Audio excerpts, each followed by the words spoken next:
طلباء امید ہے کہ آپ سب خیریت سے ہوں گے اور تمام لیکچرز کا بخوبی مطالعہ کر رہے ہوں گے۔ آج ہم اپنا لیکچر نمبر 53 چیپٹر نمبر 5 بین الاقوامی تجارت میں سے ملکی اور بین الاقوامی تجارت میں فرق دیکھیں گے۔ سب سے پہلے ہم دیکھیں گے کہ ملکی تجارت، جس کو ہم کہتے ہیں ڈومیسٹک ٹریڈ، اگر کسی ملک کے لوگ آپس میں ملک کے اندر ہی اشیاء کا لین دین کریں تو اسے ہم ملکی تجارت کہلاتے ہیں۔ یہ تجارت ملک کی جغرافیائی حدود کے اندر رہتے ہوئے ہی لوگ آپس میں کرتے ہیں۔ مثلاً اگر راولپنڈی کا ایک تاجر لاہور کے ایک تاجر کے ساتھ یا لاہور کا تاجر کراچی کے تاجر کے ساتھ کوئی لین دین کرتا ہے تو اسے ہم ملکی تجارت کا نام دیتے ہیں۔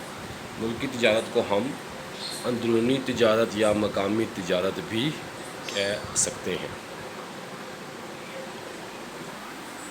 اس کے بعد ہم دیکھیں گے کہ بین الاقوامی تجارت یا غیر ملکی تجارت، اگر کسی ملک کے لوگ اپنے ملک سے باہر کسی دوسرے ملک یا ایک سے زیادہ ممالک کے ساتھ اشیاء و خدمات کا لین دین کریں تو یہ بین الاقوامی تجارت یا غیر ملکی تجارت کہلاتی ہے۔ مثلاً پاکستان کا کوئی بھی تاجر سعودی عرب، امریکہ یا کسی اور ملک کے فرد کے ساتھ کوئی لین دین کرے تو اسے ہم بین الاقوامی تجارت یا غیر ملکی تجارت کا نام دیں گے۔ بین الاقوامی تجارت کو ہم بیرونی تجارت بھی کہتے ہیں اور یہ انٹرنیشنل ٹریڈ ہوتی ہے۔ اس کے بعد ملکی تجارت اور غیر ملکی تجارت میں فرق، ان کے کیا نکات اور ان کے درمیان جو نکات، سب سے پہلا ہے محنت اور سرمایہ کی نقل پذیری۔ ملکی تجارت اور غیر ملکی تجارت یا بین الاقوامی تجارت، سب سے پہلا فرق یہ ہے کہ ملکی تجارت میں محنت اور سرمایہ کی اکائیاں نقل پذیر ہوتی ہیں، انہیں ہم ایک جگہ سے دوسری جگہ جہاں چاہیں لے کر جا سکتے ہیں اور ملک کے اندر کسی قسم کی کوئی پابندی نہیں ہوتی انہیں منتقل کرنے میں۔ اسی طرح ہر شخص اندرون ملک کسی بھی شہر میں جا کر سرمایہ کاری کر سکتا ہے۔ آپ چاہیں تو لاہور میں کارخانہ لگائیں، راولپنڈی میں لگائیں، سرگودا میں لگائیں، تو اس پہ کوئی پابندی نہیں ہوتی۔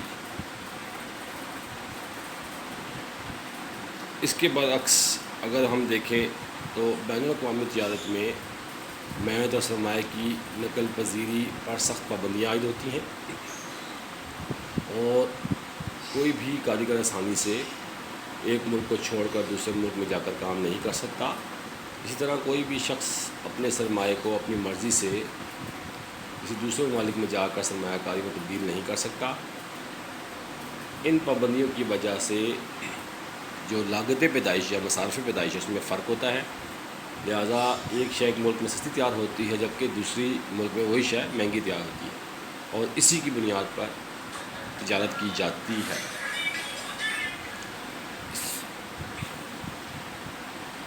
اس کے بعد نمبر 2 بتایا کرنسی کا فرق، چینج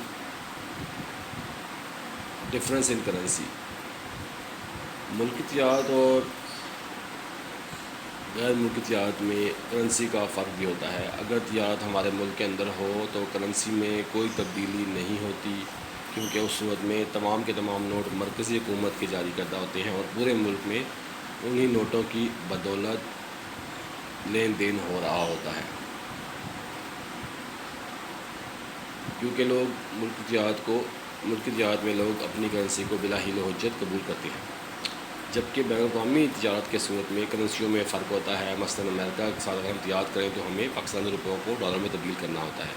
اسی طرح اگر ہم سعودی عرب کے ساتھ تجارت کریں تو ہم اپنی کرنسی کو ریال میں تبدیل کرنا ہوتا ہے، لہٰذا اس صورت میں ہمیں شرح مبادلہ یا ریٹ آف ایکسچینج کا مسئلہ ہوتا ہے۔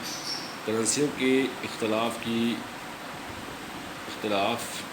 بھی کافی حد تک بین الاقوامی تجارت کو محدود کر دیتی ہے، کیونکہ ایک ملک کی اپنی کرنسی کی قدر میں کمی یا اضافہ کر دے تو دوسرے ممالک کی تجارت کافی حد تک اس سے متاثر ہو جاتی ہے۔ نمبر 3 پر ہے تجارتی پابندیاں۔ ملکی تجارت میں اشیاء آزادانہ طور پر ایک علاقے دوسرے علاقے میں جا سکتی ہیں، نقل پذیری پہ کوئی پابندی نہیں ہوتی، اور اشیاء کی قیمتوں میں بھی جو ہے صرف اور صرف کوئی فرق نہیں پایا جاتا. لیکن اس کے برعکس اگر بین الاقوامی تجارت کی بات کریں تو اس میں کئی قسم کی تجارتی پابندیاں ہوتی ہیں اور اس وجہ سے اشیاء کی قیمتوں میں فرق پایا جاتا ہے.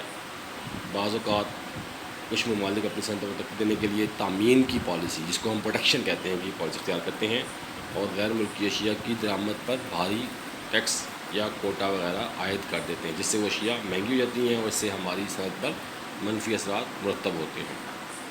تو اس طرح تجارتی پابندیاں جو ہیں وہ غیر ملکی تجارت کا حصہ ہوتی ہیں. اس کے بعد سرکاری سہولتوں میں فرق.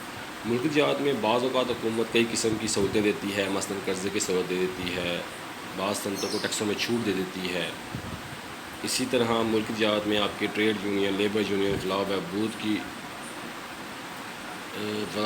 کے لیے سہولتیں جو ہوتی ہیں ان میں فرق. لیکن اس کے برعکس اگر ہم یہ دیکھیں تو بین الاقوامی تجارت کی صورت میں یہ سہولتیں میسر نہیں آتی، کیونکہ دوسری حکومتیں کسی قسم کے قرضے یا کسی تاجر کو یہ سہولتیں فراہم نہیں کریں گی، انہیں قرضے دے دیں یا انہیں ٹیکسوں میں مراحت دے دیں. لہٰذا اس صورت میں بھی مصارف پیدائش پر اثر پڑتا ہے. نمبر 5 پہ ہیں تجارتی معاہدے. ملکی تجارت کرتے وقت عام طور پر جب دو تاجر حضرات آپس میں اشیاء کا لین دین کرتے ہیں تو کسی خاص قسم کے معاہدے کی ضرورت نہیں ہوتی.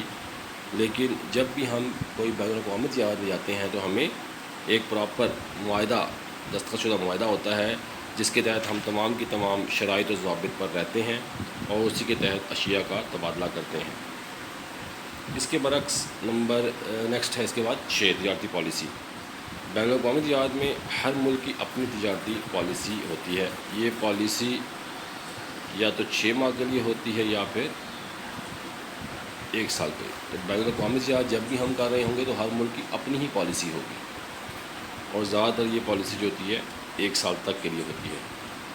اس پالیسی کے تحت تجارت کی اجازت ہوتی ہے. مثلاً اگر ملک میں زر مبادلہ زیادہ مقدار میں موجود ہے تو پالیسی آزاد تجارت کی اختیار کی جائے گی، اور اگر زر مبادلہ کے ذخائر کم ہیں تو تجارت محدود ہوگی. لیکن ملکی تجارت کے لیے کوئی اس قسم کی تجارتی پالیسی مرتب نہیں کی جاتی ہے، اس کی ضرورت نہیں ہوتی. اور لاسٹ پوائنٹ ہے نقل و حمل کے اخراجات. جب ایک ملک دوسرے ملک میں اشیاء بھیجتا ہے تو اسے نقل و حمل کے اخراجات بھی برداشت کرنے پڑتے ہیں، جن کی وجہ سے اشیاء کی قیمتیں کافی حد تک متاثر ہوتی ہیں. ملکی تجارت میں اس صورت میں زیادہ مشکلات نہیں آتی. البتہ بین الاقوامی تجارت میں اس ضمن میں دوسرے ممالک سے رابطہ بھی قائم کرنا پڑتا ہے اور اخراجات بھی زیادہ آتے ہیں. یہ ہمارا آج کا لیکچر تھا.